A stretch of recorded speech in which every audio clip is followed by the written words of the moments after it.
Hello, everyone, and welcome to another episode of Top 5 Saturdays Live with me, Chase Lee, my co-host, Ryan Sutfield. That's fucking correct. And I know what you guys are thinking. Are we dumb and we don't know our days during the week? Well, that's actually true.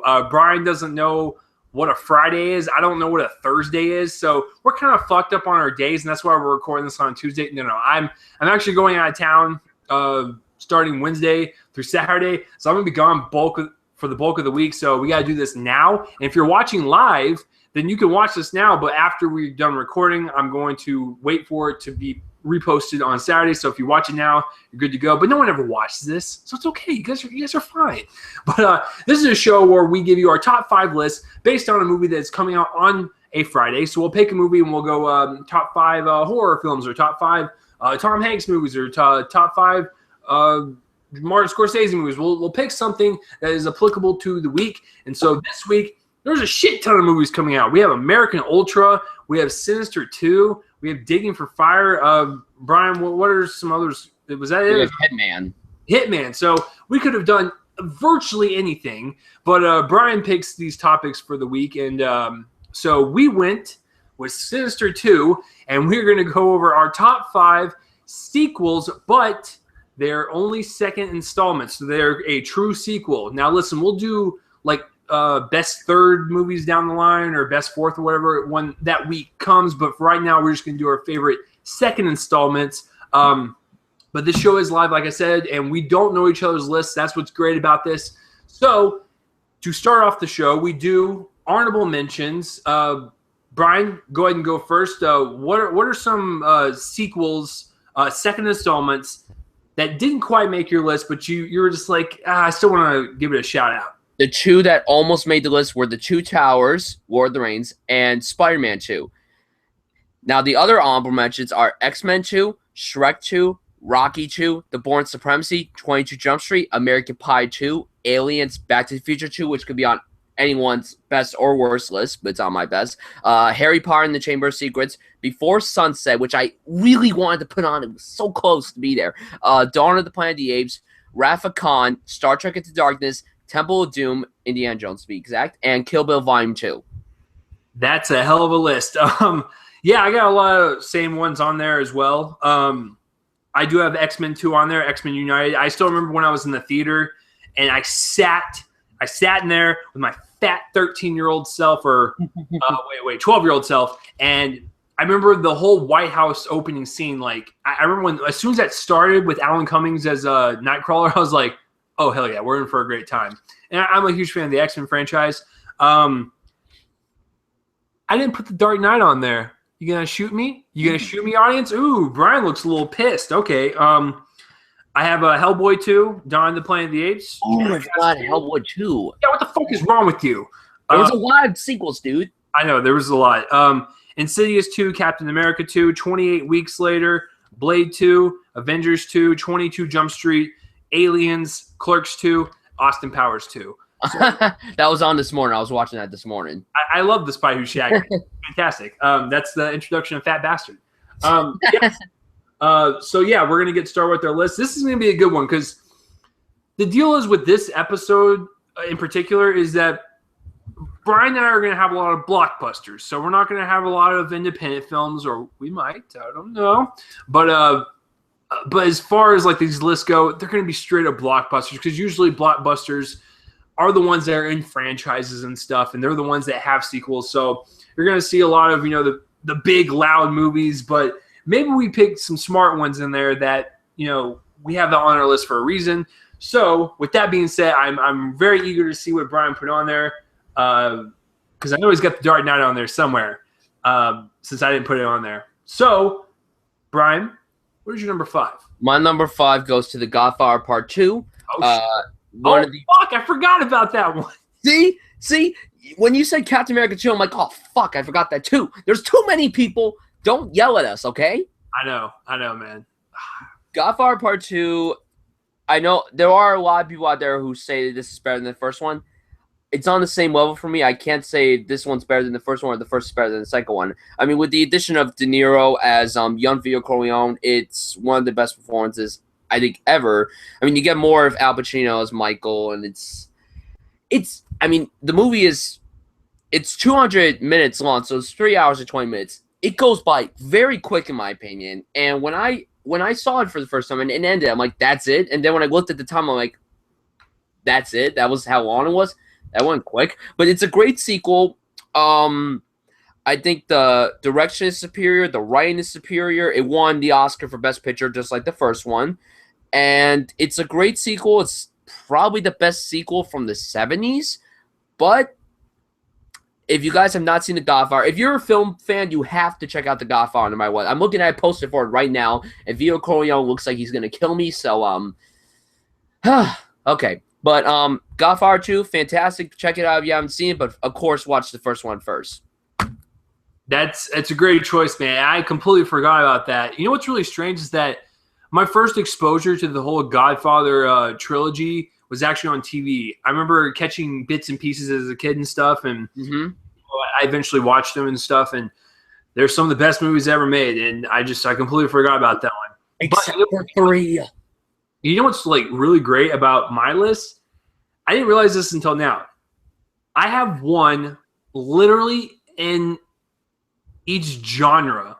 Like I have like one hitting almost every genre. So yeah, it's gonna be interesting. So Godfather Part 2. That's when was the first time you watched both of them?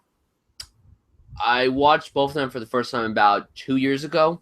Okay. So was this kind of like you watched it because people suggested it and they were my dad adores The Godfather. So he's like, son, until you watch The Godfather, you are not a man. So after we watched the first Godfather, he put his hand on my shoulder. He said, son, you are now a man. That sounds like one of those lifetime moments you would see like in a movie, like, son, you did it. Congratulations. So yeah, no, that's great. I think I might have watched it around the same age as you did. So yeah, I think it's a great movie to start out with teenagers and stuff that are getting into film and whatnot. So Godfather Part 2, man, fucking rock on. Number 5 for me, I'm going animated. Ooh. And I'm going to an animated movie that when doing a sequel pretty much showed us as movie lovers and animated fans that sequels can be done right and they can be done pretty damn well. Now, the third one is actually my favorite, but I still can't disregard Where are you going? Story 2. I can't disregard Toy Story 2. How can you? It's like one of the best sequels ever, and it's probably the best animated sequel ever.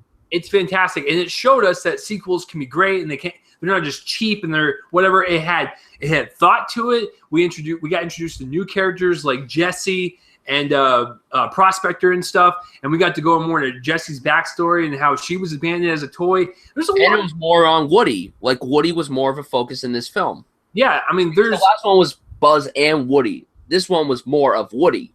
Yeah, and Woody was basically the first thing we saw of the entire franchise in number 1, and it hits you in all the emotional spots. It's super funny. It's super charming. It can work well with kids and adults. There's a lot of stuff going on that everyone will love, and it's just a great follow-up to one of the best animated trilogies in history. It's one of the best trilogies in history, and for me personally, I like the third one the best just because it hits harder with me. But in terms of this one, oh hell yeah! I remember when I was 9 years old when this shit came out, and I was blown away because I love the first one. I was like, even as my 9-year-old self, I was like, that was a better sequel, man. Like, you know, and I was only 1 year old when it came out, so that shows you the age difference between me and Brian.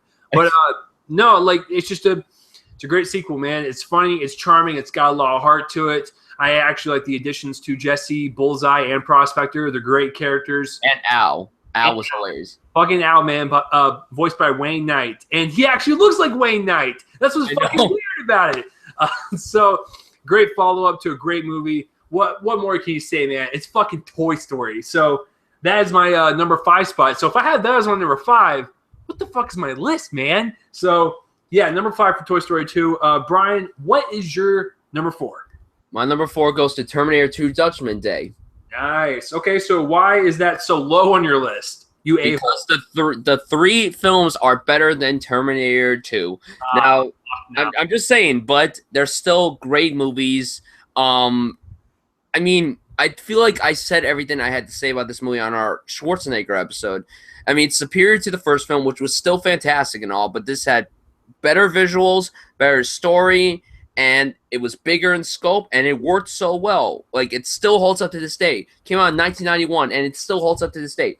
Recently I watched this on Blu-ray before Genesis came out, and it just looks amazing. Like, it's fantastic. Love Terminator 2.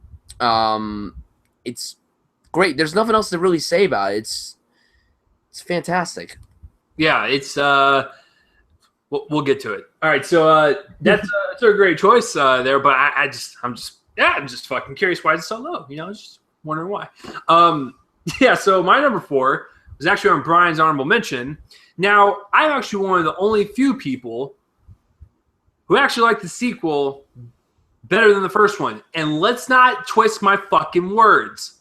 I love the first one. I think the second one, I love it even more.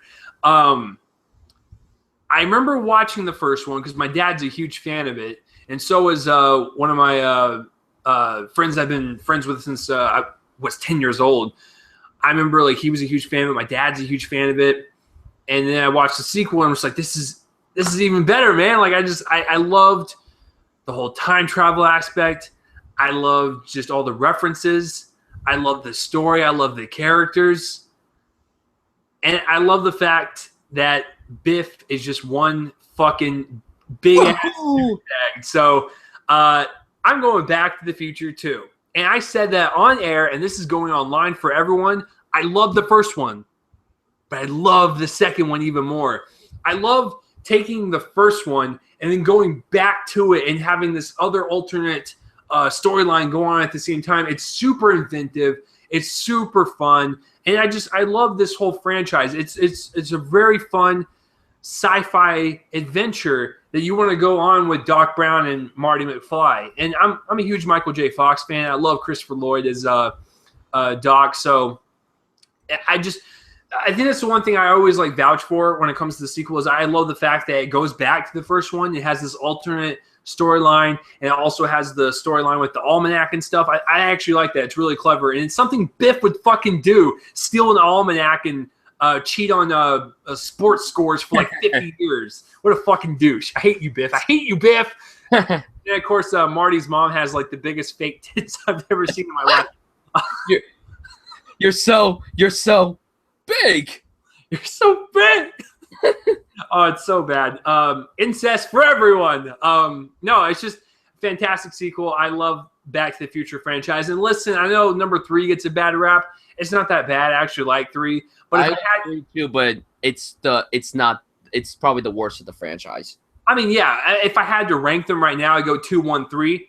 So, I mean, it's not bad. It's a really strong trilogy. But for me personally, I love the sequel, the second one more than the first one, third one, what have you. It's a fun adventure. If you have not seen Back to the Future or Back to the Future 2, what are you doing with your life? It's one of the best movies ever made.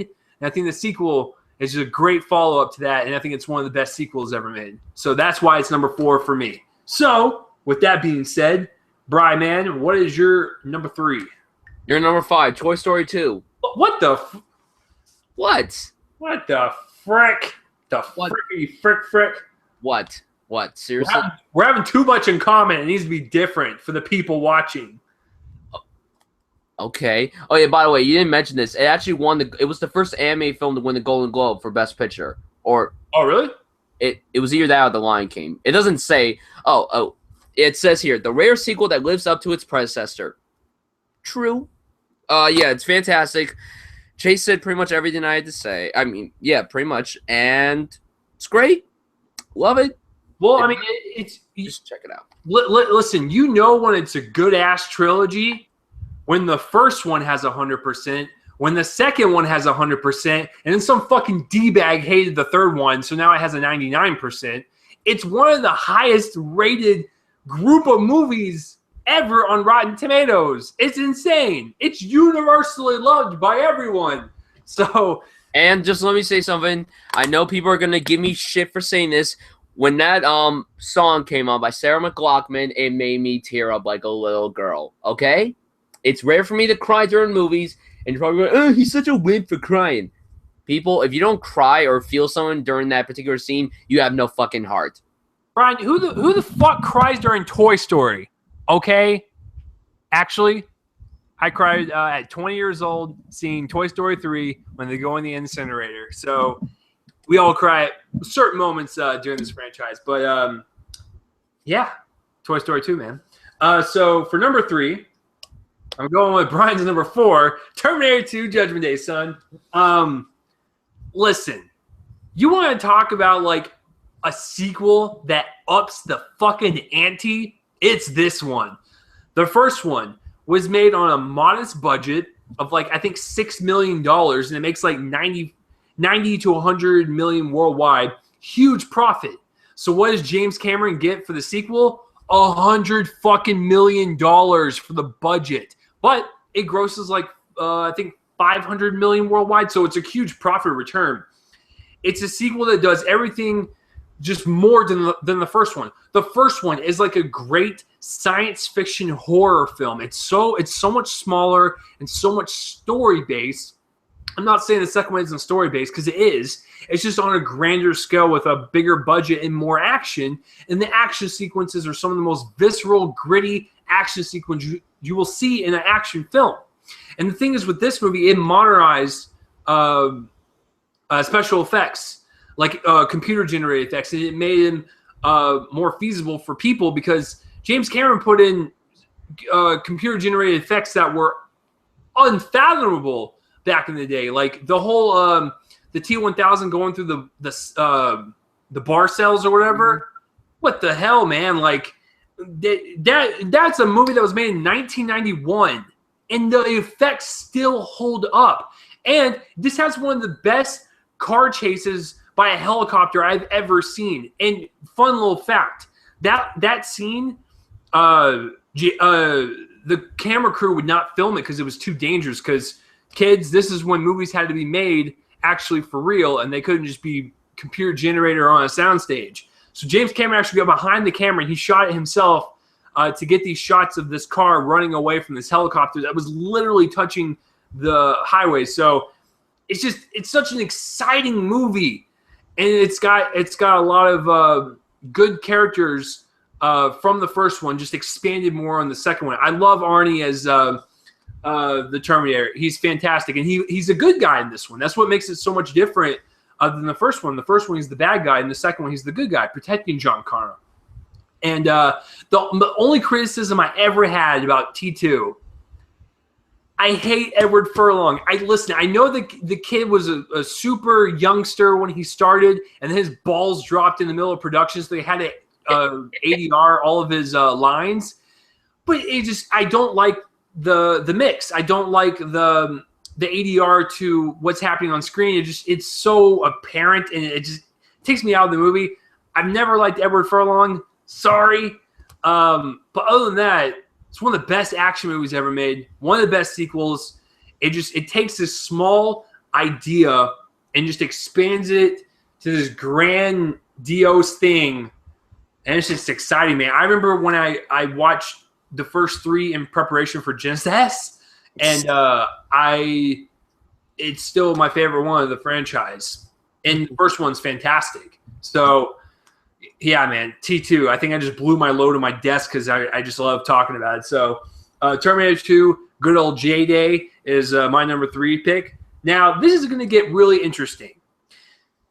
Because don't guess, please. I'm not going to guess. I'm just saying, Brian, I think I know what one of them is for you. Right there, pointing into it. I don't think you have any fucking clue what my 2 are. No, not at all. I really don't. I think they're so far out of left field that no one's going to see these coming. But I know for a fact that you got The Dark Knight on there somewhere. I'm just thinking, is it good enough for you to reach your number 1? Or is there something out there that's even better than that? But I don't even know. So, Brian, give me your number 2. Maybe I can assess it. My number 2 goes to The Empire Strikes Back. Okay, so I know what your number 1 is. All right, so unfortunately, okay. First of all, I'm gonna tell you guys right now, I'm not spoiling anything. I don't have Star Wars anywhere on my list. I kind of figured, and I'm not mad at you for that. Listen, You're just not a huge Star Wars fan. You like it, but you don't love it like everyone else. The thing is, like, and I forgot to mention it, I do like The Empire Strikes Back. I forgot to put them honorable mentions. But for you personally, Brian, before you get into why you like it so much, why, do you like this one more than Return of the Jedi or vice versa? I like this more than – this is, in my opinion, the best Star Wars film. I like it more than Return. I like Return of the Jedi very much, but I don't love it. I felt there were some things that didn't work very well in the film, mainly script-wise. There were some things in the script that didn't quite work for me. I still thought it was fantastic, but I didn't love it like I do with this and A New Hope. Empire Strikes Back, I mean, everyone praises this movie enough. There's a lot more Vader. I mean, the iconic twist, I mean, it's on the edge of your seat. It still holds up to this day. I mean, the battle on Hoth when Luke is trained by Yoda. The fight between him and Vader. It's fantastic. Brian, I have a question to ask you.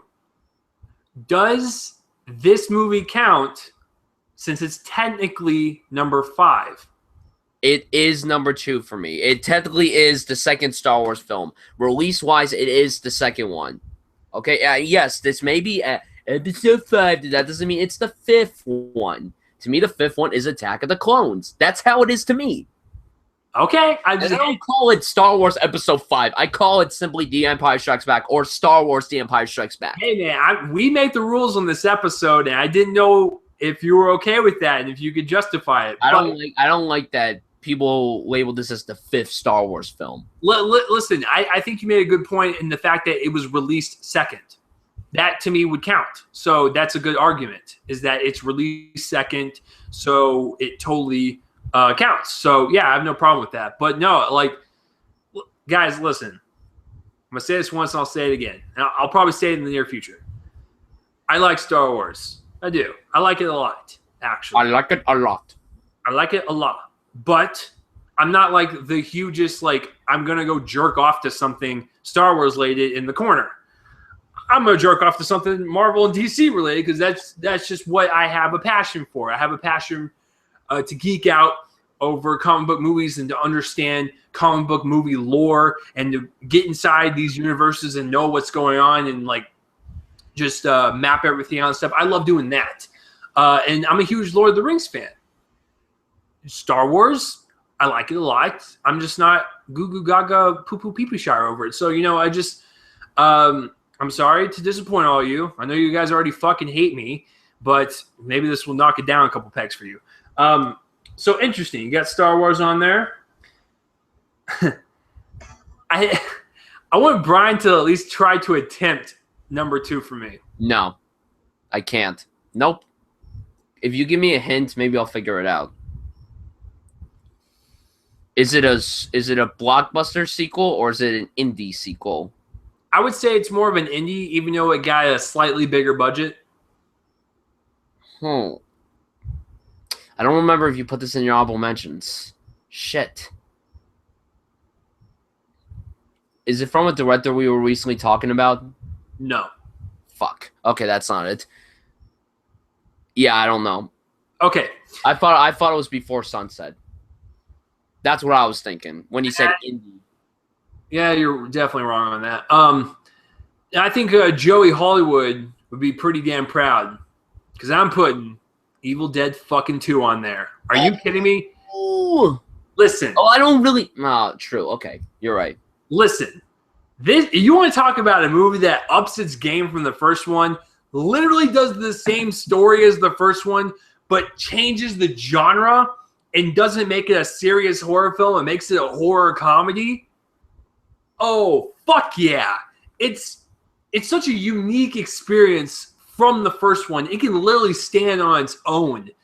It's the type of movie to where it ups its game from the first one, makes it gorier, makes Ash more badass, and turns it into a horror comedy. And actually, you can gut bust some laughs during this. Like the first one, you don't really laugh, but you kind of laugh because the effects are really outdated and stuff, and they're kind of cheesy. But this one actually has like legit laughs, and it's such a fun time. I love Bruce Campbell. I cannot wait for Ash versus the Evil Dead. Planning on watching like all 3 of them before the show comes on. I have like 2 months to watch. I'm so excited. They better put them on Stars. They have to do that if the show's gonna be on Stars. They have to do that. I think they will. The second one is it's a genius movie. Wait, is the second one where he like turns to the camera, he has like a big smile? Is that from the second one? Like where he's like that? That might be it. I know I watched it like recently, but I forgot. But anyways, it's just like I said, it's so different. Like each film is so different. It's not even a trilogy. There's a connecting through line between all 3 of them. Well, kind of. The second one's kind of a reboot, but it's still a sequel though. So it's weird. It's a weird kind of situation that it's like, it's like you dated a person and you broke it off for a while and now you're friends again. It's just like you're weird about it. You don't know what to do. Like that's how I feel about the second one, but I love it.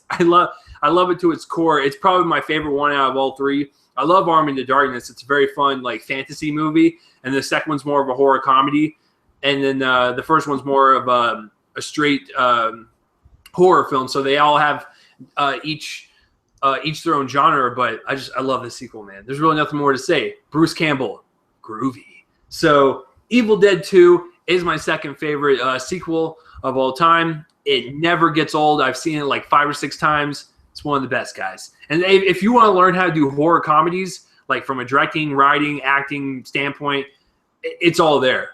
That will teach you how to make a really good horror comedy and just have fun with your material. So, Brian, since I've already guessed it, go ahead and just tell everyone what your number 1 is. Hey, listen, to the people listening, you're just a freak. Like me. I'm too good. Just say it like it is. Dark Knight, people. It's the fucking Dark Knight. I mean, like, I love Batman. He's my favorite superhero of all time. And I remember seeing this in the theater. I was 10 years old.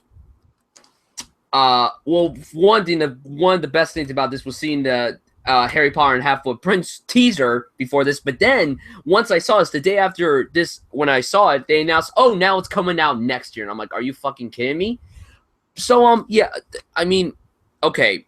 You got Heath Ledger giving one of the best performances ever. And it sucks that the man is no longer with us. I would have loved it if he was still around because, I mean, the fact that he won every award for this film, it's just something you never would have expected someone who played a superhero villain to win an Oscar, especially for playing a superhero role. I mean, like, and a lot of people were sad that this film wasn't nominated for Best Picture. It should have been nominated for Best Picture. Would it have won? No, but it should have been nominated. I mean, yes, the Batman voice, oh, I'm going to kill you if you do this. But, like, who cares if the Batman voice is like that? I like it, okay? I like it. Yes, it's weird, but who gives a fuck? At least he had something to his voice, unlike George Clooney, where he's like, hi, Freeze, I'm Batman. That was a pretty good impression of George Clooney. Because that's all he does. He has no emotion. He's just like, hi, Freeze, I'm Batman. So, and this would be the Joker laughing at him, saying that.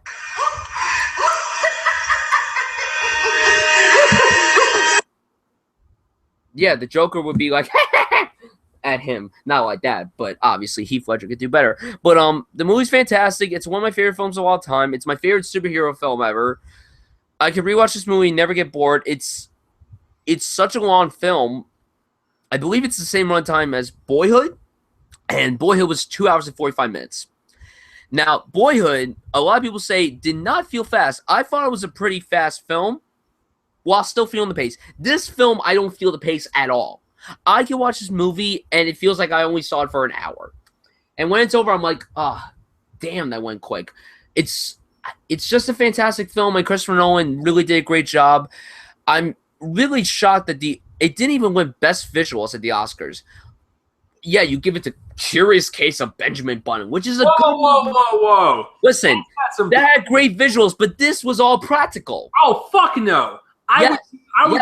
Yes. Benjamin Button any day of the week. Do you know what they fucking did on that movie? Like, I'm aware. It was all fucking digital. Like, they used but how come they don't honor the practical? It doesn't fucking matter. Benjamin Button is an impressive looking movie. Regardless if anyone out there hates it, it's actually a really underrated David Fincher. I like it, but I don't love it. Listen, the effects in that movie are outrageous. Visuals are great. They're great. But I just feel like they should honor the practical more than the digital, even though the digital effects were outstanding. All right. Listen, I don't know. Maybe because I loved The Dark Knight so much, I would have wanted to win. It didn't even win Best Makeup. But was that also Benjamin Button? If that is, then I'll look that up. Go ahead, give your reasoning. Listen, I mean, the best visual effects are the ones that we can't see, and we don't go, that wasn't bad because it looked real to me. That's what Benjamin Button was like. I felt like I was watching one makeup. I thought I was watching like a midget old man squirming in his wheelchair the whole time. Yes, that was Brad Pitt doing motion capture, or I don't know if it was motion capture or whatever, but it worked very well. But I don't know. I just would have liked the only award the Dark Knight won other than supporting actor was sound editing. That's all it won. Yeah, but you have to keep in mind that the Dark Knight won one of the top 6 prestigious awards. It's writing, directing, all the actings, and Best Picture. If you can win one of those 6, you're good to go. Now let me ask you this: do you think that if he didn't die, would he have won the Oscar? He still would have. Because part of me feels like they just gave it to him because he died. No way. But it was still. It is one of the best performances ever. That's top 10 performances. He's always on there. If you pull the top 10 villains, he's always in the top 5. That's the thing with this incredible. No one could ever top a villain performance like Heath Ledger. That's why even if he was still alive, he still would have won it. That performance was out of this world. It was something that no one expected. It knocked us on our asses. Who expected that the guy from Brokeback Mountain and 10 Things I Hate About You would have won an Oscar for playing the Joker from Batman? Hey, whoa. Actually, my favorite role he's ever done is Brokeback Mountain. No, he's great in that. But no one expected him to play this role. No one expected. And, of course, people were controversial when they announced they're like, oh, the guy from Brokeback Mountain's playing the Joker? Fuck no. And then they see the trailer and they're like, oh. I'm sorry for whoa. Don't even get me started on fucking little crybabies like that. Oh my God, Ben Affleck is Batman. Someone shoot my dick. That's why I said that. I wanted to see your person. Oh my God, fucking dumb. Listen, I've been on Batfleck's side since day one, okay? People need to calm the fuck down until we see them. I'm sorry, it looks like your eyes are closed. It's the glare from your glasses. It makes your eyes look closed. It's funny. So dumb. Everyone watch the movie first where you fucking judge, you fucks. Like, God. Yeah, exactly. But yeah, Dark Knight's fantastic. Can't praise it enough. I love the Blu-ray cover. I love the back of it. It's all like Joker wrote all over. It's fucking amazing. It's fantastic. Yeah, Dark Knight. Yeah, The Dark Knight. I'm so curious to know what your number one is. This is going to be so interesting. I'm not gonna guess. I'm not gonna guess. No way. Not guessing. You know, as I was doing this list, there was a lot of blockbusters, and I was like, well, I could go the easy route of a Dark Knight, or, you know, I even put I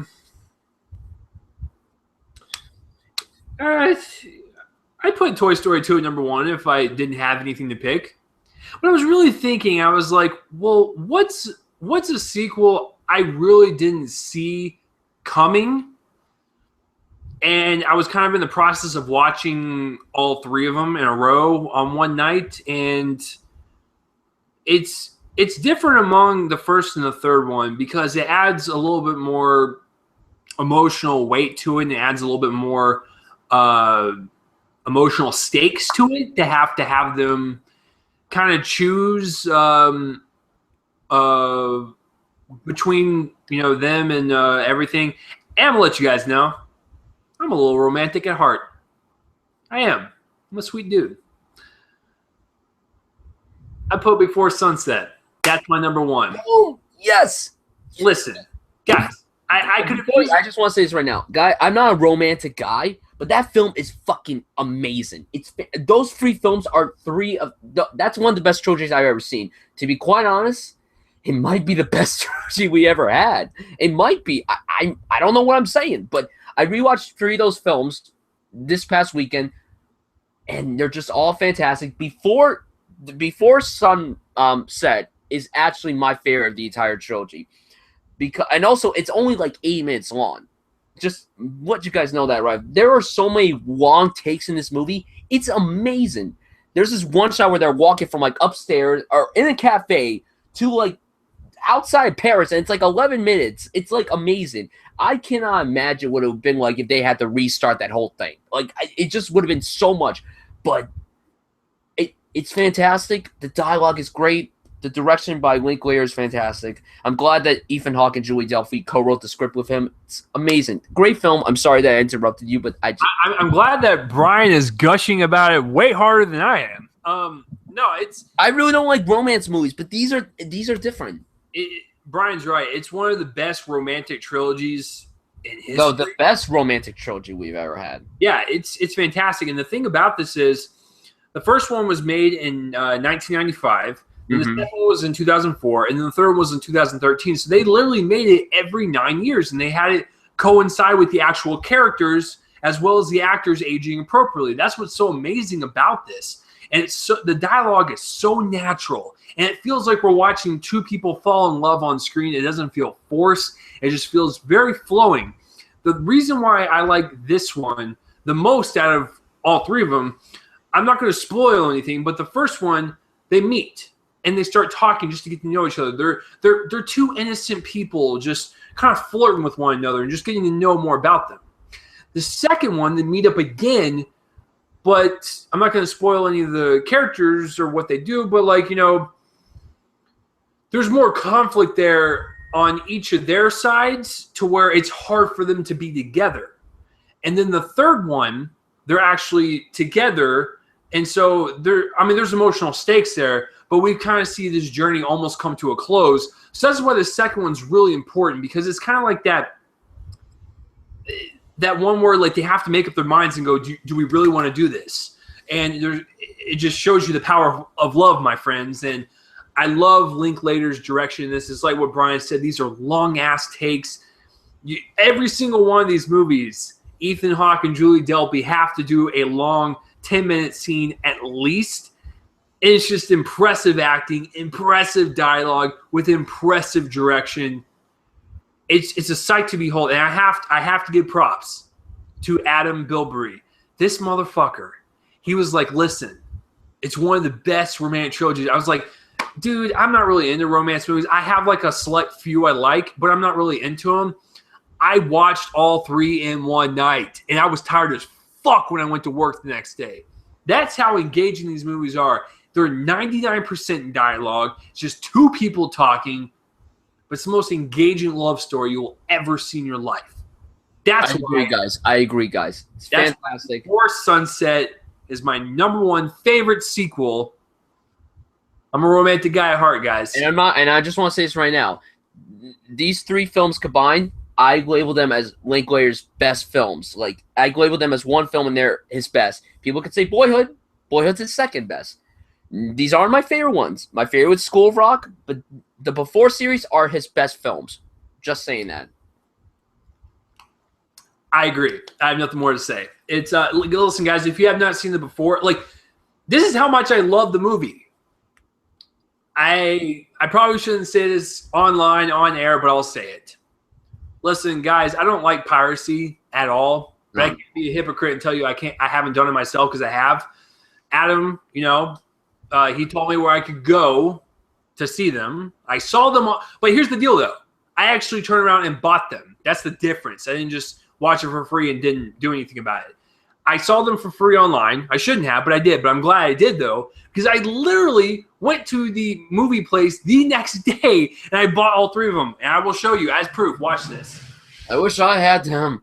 Ah, Look at this. Look at this shit. I saw them for free online, and then I went to a movie store and got all 3 because I loved it that much. Okay, so that's the difference between someone else pirating and not doing anything, and then this is what I did is I loved it so much, I bought them. So, guys, if you have not seen this fucking trilogy, please do yourself a favor and watch it. So, yeah, that's my number 1. So, before we wrap this up, Brian, what are some sequels that just really get under your skin and just make your skin just jump off your body and say, fuck no? okay, here we go. Jaws 2. Wow. Ocean's 12. Okay. Grown Ups 2. Well, that's a given. Ace Ventura 2. Come on, that's not that bad. Yeah, but it's not like it. Cars 2. Okay. Mission Impossible 2. Too Fast, Too Furious. That's not that bad. Ghostbusters 2. Not terrible, but the first one's so great that the sequel was just so disappointing. Everyone came back. Ivan Reitman came back. Dan Aykroyd and Harold Ramis co-wrote the script like they did with the first one, and it didn't need to be made. That's the point. It didn't have to be made. And I don't know if you remember this movie, Agent Cody Banks 2. Do you remember Agent Cody Banks? Ooh, I do. That's when he was in Malcolm in the Middle. Hey, whoa, I had a huge crush on Hilary Duff back in the day, and I watched that movie solely because of her. Hillary, if you're watching me, I've always had a crush on you since I was fucking 12 years old. Please come to me. I was like a little boy when I had a crush on her. Listen, it all started with Lizzie McGuire, and then it was Agent Cody Banks. I had the hots for her, and I still do. She still is very good looking. Okay. I Still Know What You Did Last Summer. Yeah, I didn't really care for that one. I love the first one. I didn't like the... Yeah. Transformers Revenge of the Fallen. Ew, robot balls. Men in Black 2. Yep. Teen Wolf 2. Speed 2. Woo! Cruise control, baby. Keanu didn't come back. Yeah, I'm thinking I'm back. Caddy Shack 2. Ooh, gross. Alvin and the Chipmunks the Squeak. Oh. Don't say the full title and give it credit, okay? Gross. The Amazing Spider-Man 2. Totally agree. I didn't hate it as much as you, but I still don't like it. Son of the Mask. Scooby-Doo 2. Monsters Unleashed. Do your impression again. Loink zoink Scoob. Where's that joint at? Whoa! And then they meet up with Seth Green. And the last dishonorable mention, Aliens vs. Predator Requiem. That one wasn't it. I kind of like that whole franchise. I don't. It's okay. It had a lot of potential, but it just... Hey, whatever helps you sleep at night. I mean, I like the franchise for what it is. It's fun. I like seeing Alien go against Predator. What can I say? But no, it's cool, but it just doesn't work as well as it could have. I know the best versus Paul W.S. Anderson made it. That fucking little shit. Yeah. No, listen. The best versus guilty pleasure of all time in my book. I've seen it like 12 times. Freddy vs. Jason. Freddy vs. Jason, man. Like absolutely, it's fantastic. It's so great. I don't have any dishonorable mentions because I can't think of any right now. As much as I actually like the whole trilogy, The Hangover 2 is a pretty... I like The Hangover 2. I like The Hangover 2. I actually like all 3 of them. Hangover 3 was very disappointing for me. It was okay. It just wasn't...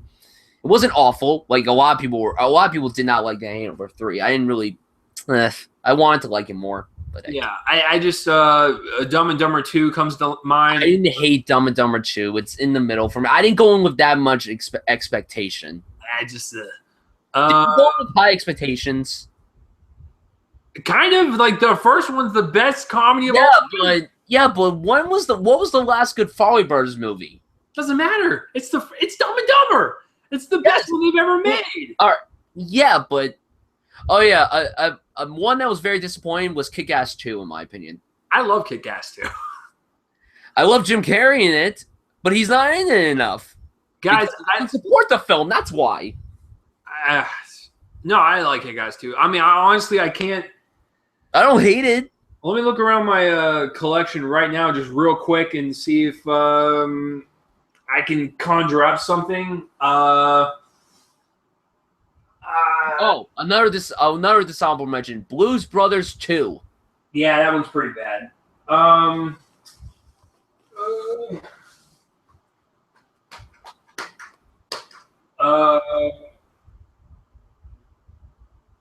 Whatever you're looking for, I guess you can't find it. I guess I can't see. I mean, there's plenty of like mediocre ones out there. There's plenty of bad ones for sure. I can't think of any right now. You can't think of like your worst. Oh, the absolute worst one? No, I can't. Really? Actually, yeah. It's one of the worst movies ever made, but I love it on like the worst reasons possible. You gotta go with Troll 2, son. Okay. I love Troll 2. Like, it's one of the best comedies you'll ever see in your life. Oh my god! As far as like a sequel goes, it's terrible. And the thing is, it doesn't even connect anything to the first one. I think never even saw the first one. Well, and I think everyone was like saying that Troll 2 is like one of the best bad movies ever. So I'm like, okay, I'll watch it. But that's the thing, though, is that like a sequel is supposed to build upon its predecessor, correct? No. Yes. It actually is so far off of the first one. It's like a completely different movie. So I think I would say that's the worst sequel ever, just because it doesn't make any sense to the first one. And it's seriously one of the worst pieces of film you ever see in your life. But it's one of the funniest. I would rank that up with The Room and Birdemic as like the top 3 worst. Oh, my friend loves Birdemic. He loves that fucking film. Yeah. I haven't seen it yet, so it's the 3 worst, best movies of all time. So that will do it for this week's episode, guys. You never asked me for my worst. You never asked me for my worst. You gave like a whole fucking novel. But this is the worst. This is like the saddest. This is a sequel to one of my favorite films ever made. Grease 2. No one even remembers that. I know, but it's still the worst abomination ever. Okay, if you do a sequel to Grease and not bring back John Travolta or Olivia Newton-John, and they say no, don't make the fucking film! There's nothing in this film! What's the point? You have Michelle Pfeiffer looking beautiful as fuck, and she still is beautiful as fuck. But what is the point? There's nothing. You sound like an old man that was like on the sidewalk of like outside of like an executive studio. There was no point, son. There was no point. The end is near. The end is near, young man. Johnny, the end is near. Come closer, Johnny. Come closer. No, but Grease 2 is just... Grease is my favorite musical of all time. Musical film. It should never have made a sequel. There was never a point to make a sequel. That's my worst. I cannot argue with that. So, wow, that's a hell of a list, man. From the good and the bad and everything in between. And the ugly. Yeah, and the ugly, man. There's just a lot of sequels out there, but it doesn't matter what we have to say. It doesn't matter what you have to say. What are some of your favorite sequels, the second installments only of all time? And what are some of your worst ones? Comment in the place below my face and let me know. So, as always, Brian will introduce next week's topic, and this one's pretty much a culmination of which season? Wait, what? I thought we were doing that the week after. Oh, never mind. This is why Brian takes control and I sit in the back. So, what is next week's episode? Next week, in honor of No Escape, we are doing the top 5 films of Owen Wilson. Wow, I'm going to have my own top 5. Wow, man, wow. I'm sorry, okay? Every time someone brings up Owen Wilson, I have to say wow. Brian, I hear you have a really great show on YouTube. Wow, you know, I just is it like a top 5 show? That's awesome. Yeah. Wow. That works for me. And then the week after, guys, we're doing our top 5 summer movies. That's what he was trying to say. Correct, and I messed up. But no, Owen Wilson's fascinating because, I mean, there's really not a lot. There's not a lot to pick from, but that's the only thing coming out next week. Yeah, what are we gonna do? What are we gonna honor? We are your friends. Like, what do you want you guys want us to do? No. What do you guys want us to do? We're not honoring We Are Your Friends. No. That trailer looks awful. So, yeah. That's why I said we're not honoring that. And I'll guarantee you that we will have a lot of Wes Anderson movies in our bunch. So I'm curious to see what Brian picks. I think he might have a slight clue as to what I might like as my best, but we'll have to see next week for the top 5 Owen Wilson films. So with that being said, Brian, where can the kids find you online? You can find me on Twitter at BrianSuds98, and you can find me on YouTube at youtube.com/Brian Sudfield. That's right, and all of his links will be in the description below, so go follow him, check him out. And if you guys want to follow me, do all that jazz, all my links will be in the description below as well. So we will see you guys next week for another episode of Top 5 Saturdays Live, and we won't do it on a Tuesday. We'll do it on Saturday. I'm out of town this week. I'm sorry. I know it's Tuesday. So we will see you guys next week for another episode. I'm Chase Lee. I'm Brian Sudfield. That's fucking right. And, sequels, baby. Some of them are good. Some of them are fucking god-awful. We picked the best ones. See you next week. Mother effers. Let's play the outro music. Oh, outro music done by my friend's band, Fervent Roze. If you want to check out more of their songs, link in the description below. Let's play them out.